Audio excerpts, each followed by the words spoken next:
Hello everybody. कैसे हैं आप लोग? होप सो सब लोग बहुत अच्छे होंगे। अच्छे से आप लोग अपनी स्टडीज़ कर रहे होंगे। तो लास्ट टाइम हम लोग जो ये सीरीज़ कवर कर रहे हैं एल्गा की, उसमें हमने देखा था कि एल्गा को डिफरेंट कैटेगरी में क्या क्या एल्गा, एक एल्गा की जो क्लास है वो दूसरी से किस तरीके से डिफरेंट है ना। आज हम हर एल्गा को इंडिविजुअली डेप्थ में देखेंगे अकॉर्डिंग टू एनसीईआरटी। तो थोड़ा सा पेशेंस बना के रखिएगा कि हम आगे चलते जाएं और कॉन्सेप्ट को अपने को बूस्ट करते जाएं। बात समझ में आ रही है? चलिए, तो टाइम को बिना वेस्ट करे सीधे कॉन्सेप्ट पे मूव करते हैं। तो सबसे पहली बात, तो हम जो प्लांट किंगडम के अंदर सीरीज कवर कर रहे हैं उसके अंदर हम आज पहली क्लास को डिटेल्ड में देखेंगे। और उससे पहले हमने कुछ बेसिक डिफरेंस है एल्गा की तीनों ही क्लास में। जिन बच्चों ने वो नहीं देखे, जाके उन शॉर्ट्स को, बहुत छोटे छोटे से 1-1 मिनट के पर मिनट के शॉर्ट्स हैं, आप लोग प्लीज़ उन्हें देखें। एंड आज हम यहाँ से चलते हैं। आज पहला लेक्चर है जो डिटेल्ड में है। चलिए मूव करते हैं लेक्चर की तरफ। तो बेटा, ये जो सीरीज़ है, इस सीरीज़ के अंदर पहली क्लास जो है क्लोरोफाइसी, ठीक है। एल्गा को बेसिकली 3 क्लासेस में डिवाइड किया गया है as we talk earlier. First one is chlorophyceae, another one is phaeophyceae and next one is rhodophyceae। हम तीनों को ही 1 by 1 देखते हैं। इस लेक्चर में क्लोरोफाइसी को डिटेल्ड में अकॉर्डिंग टू एनसीईआरटी देखते हैं। चलिए तो देखते हैं। जो क्लोरोफाइसी है, इसको सबसे पहले तो बेटा ग्रीन एल्गा कहा जाता है। क्या कहते हैं इसको हम? Green alga. बात समझ में आ रही है? Chlorophyceae also known as green alga. दूसरी बात जो आपको याद रखनी चाहिए कि जो क्लोरोफाइसी है, क्लोरोफाइसी के अंदर जो सेल वॉल देखने के लिए मिलती है बेटा, वो सेल वॉल किस नेचर की है? बहुत रिजिड नेचर की है। बात समझ पा रहे? बहुत ज्यादा तख्त है, बहुत ज्यादा कठोर है। इस सेल वॉल को 2 भागों में विभाजित किया गया है।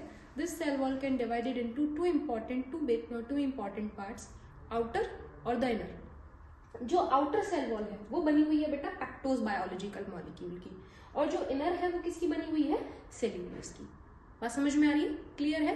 क्लोरोफाइसी की जो सेल वॉल है वो रिजिड है, इसकी जो आउटर सेल वॉल है वो पैक्टोज की बनी है, जो इनर है वो किसकी बनी हुई है? सेल्यूलोज की बनी हुई है, ठीक है।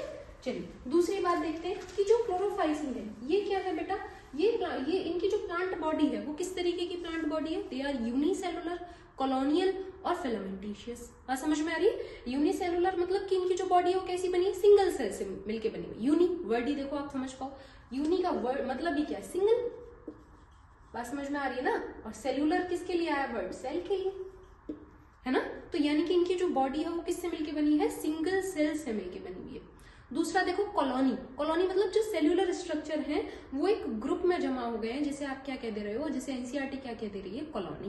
बात समझ में आ रही है? नेक्स्ट फिलामेंटिशियस। फिलामेंटिशियस ऐसा स्ट्रक्चर जिसमें कोई बॉडी के ऊपर मूवमेंट करने के लिए स्मॉल प्रोजेक्शन मौजूद हो। ये प्रोजेक्शन दिखने में कैसे होते हैं? Thread like. बात समझ में आ रही है? जिन्हें आप क्या कह देते हो? फिलामेंटिशियस बॉडी, ठीक है। तो जो क्लोरोफाइसी है इसके जो मेंबर्स हैं वो किस तरीके से आपको दिखाई देते हैं? दे मे बी यूनिसेलुलर, कॉलोनियल और फिलामेंटिशियस। क्लियर है ये लाइन? नेक्स्ट मूव करते हैं अगली लाइन पे। जो आपके क्लोरोफाइसी है ये दिखने में कैसे हैं बेटा? ग्रास ग्रीन कलर के हैं। क्यों है ये ग्रास ग्रीन कलर के दिखने में? बिकॉज इनके पास जो पिगमेंट मौजूद है वो पिगमेंट कैसा है? दोनों ही स्पेसिफिक पिगमेंट मौजूद है जो प्लांट में होता है as usual, same pigment, the chlorophyll A and chlorophyll B. समझ पा रहे बेटा? नेक्स्ट ये कहाँ पे मौजूद है? ये मौजूद है पिगमेंट बेटा आपके क्लोरोप्लास्ट के अंदर। कहाँ मौजूद है बेटा? क्लोरोप्लास्ट के अंदर। दूसरी बात, ये जो क्लोरोप्लास्ट है इसके अंदर जो आप पिगमेंट देख रहे हो इसकी खुद की शेप किस तरीके की हो सकती है? या शेप सेम रहती है? क्या प्लांट के अकॉर्डिंग बदल जाती है? सेम रहती है तो किस तरीके से रहती है, और अगर बदल जाती है तो किस किस तरीके से शेप बदल जाती है? तो हम ये देखते हैं। तो देखो जो ये क्लोरोप्लास्ट है ये अलग अलग तरीके के होते हैं अकॉर्डिंग टू स्पीशीज। हर स्पीशीज में अलग तरीके का क्लोरोप्लास्ट आपको देखने के लिए मिलता है। तो ये शेप किस तरीके की होती है? It may be discoidal, plate like, reticulate, cup shape, spiral, ribbon shape, और हर स्पीशीज में कुछ अलग तरीके का वेरिएशन आपको देखने के लिए मिलता है। बात समझ में आ रही है? क्लियर है ये लाइन? आगे देखते हैं जरा सा। जो आपके क्लोरोफाइसी है, इन क्लोरोफाइसीज के अंदर क्या देखने के लिए मिलता है बेटा? फूड को स्टोर करने के लिए स्पेसिफिक स्टोरेज बॉडीज होती है। बात समझ में आ रही है? फूड को जो ये स्टोर कर सके उसके लिए इनके पास क्या होती है? Specific storage bodies. ये स्टोरेज बॉडी क्या कहलाती है? इन ग्रीन एल्गा में या क्लोरोफाइसी के मेंबर्स में कहलाती है पायरेनॉइड। क्या कहलाती है बेटा? पायरेनॉइड। दूसरी बात, ये कहाँ मौजूद है? Located in chloroplast. आप मुझे बताएंगे कि पायरोनोइड और आपने कहाँ पढ़ा है। एक तो आपने आज ये ग्रीन एल्गा में पढ़ लिया, और आपने पायरोनोइड कहाँ पढ़ा है, कहाँ क्लियर आपको पता है कि कहाँ और पायरोनोइड प्रेजेंट होता है। कमेंट बॉक्स में जरूर से मुझे बताइएगा आप लोग कहाँ आपने पायरोनोइड पढ़ा है। नेक्स्ट देखिए जरा सा कि जो क्लोरोफाइसी है, क्लोरोफाइसी क्या है, कुछ अभी तो हमने देखा कि कुछ में आपके अंदर कुछ क्लोरोफाइसी के अंदर फूड स्टोर होता है पायरोनोइडिक फॉर्म में, जबकि कुछ ऐसे होते हैं कि उनके अंदर फूड स्टोर होता है ऑयल ड्रॉपलेट की फॉर्म में। बस समझ पा रहे हो, नहीं समझ पा रहे हो। नेक्स्ट देखो कि भाई जो इनका रिप्रोडक्शन है, इनका रिप्रोडक्शन 3 स्पेसिफिक केसेस में अलग अलग स्पीशीज में अकॉर्डिंग टू देयर कैटेगरी होता है। कौन कौन सा, वेजिटेटिव, असेक्सुअल रिप्रोडक्शन और सेक्सुअल रिप्रोडक्शन। अगर मान लीजिए इनके अंदर वेजिटेटिव रिप्रोडक्शन होता है तो किस मेथड के थ्रू होगा, फ्रेगमेंटेशन के थ्रू होगा, ठीक है। दूसरा, अगर इनके अंदर असेक्सुअल रिप्रोडक्शन होता है तो किसके थ्रू होगा, जूस्पोर्स के थ्रू। और कैसे जूस्पोर्स के थ्रू, फ्लैजिलेटेड जूस्पोर के थ्रू, जो कहां से प्रोड्यूस किए जाएंगे, जूस्पोरेंजिया से प्रोड्यूस किए जाएंगे। बात समझ पा रहे हो। नेक्स्ट देखो जरा सा, जो इनके अंदर रिप्रोडक्शन होता है, कौन सा रिप्रोडक्शन, सेक्सुअल रिप्रोडक्शन होता है। वो सेक्सुअल रिप्रोडक्शन इनके अंदर किस तरीके से होता है, 3 स्पेसिफिक कंडीशंस में होता है, आइसोगेमस, अनआइसोगेमस और ऊगेमस। आइसोगेमस जहां गैमीट का जो शेप है वो कैसा है, सिमिलर। एनाइसोगेमस जहां पे जो गैमीट का शेप है वो कैसा है, डिसिमिलर। ओगेमस में क्या कंडीशन है, ओगेमस में फीमेल जो गैमीट है वो क्या है, लार्ज एज कंपैरिजन टू, वो कैसा है, नॉन स्टेशनरी। क्लियर हो पा रही है बात, समझ में आ रही है। इसके एग्जाम्पल क्या है, किसकी एग्जाम्पल, क्लोरोफाइसी के एग्जाम्पल, ग्रीन एल्गा के एग्जाम्पल।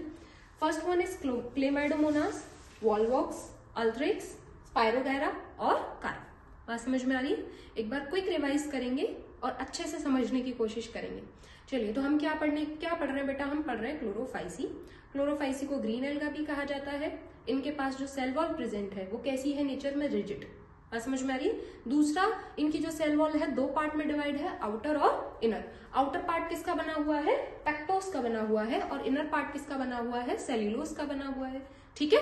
नेक्स्ट देखिए जरा सा, इनके अंदर प्लांट लाइक पिगमेंट प्रेजेंट है, क्लोरोफिल ए और क्लोरोफिल बी, और इनके पास क्या प्रेजेंट है, क्लोरोप्लास्ट प्रेजेंट है। और ये क्लोरोप्लास्ट डिफरेंट ऑफ स्पीशीज में डिफरेंट ऑफ शेप का मैटर करता है। जैसे कहीं डिस्कॉइडल हो सकता है, कहीं प्लेट लाइक हो सकता है, कहीं कप शेप हो सकता है, कहीं स्पाइरल शेप होता है, कहीं रिबन शेप हो सकता है, और हर स्पीशीज में हो सकता है कि कुछ अलग अलग तरीके का ये हो।